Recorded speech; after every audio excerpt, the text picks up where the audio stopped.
e andiamo a chiudere con un ultimo canto che avevamo presentato anche poco tempo fa come anno, però ora vorrei un po' cambiare le cose. Chiederei a una coppia del gruppo folk dei bambini che hanno ballato prima di salire qui, perché vorrei... venite, facciamo un applauso.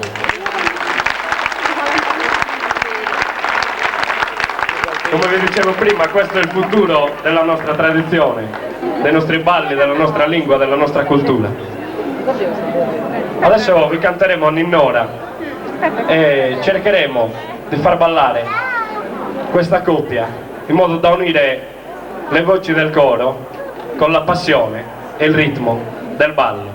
Vi salutiamo a Teros Annos, a Ninnora. Grazie.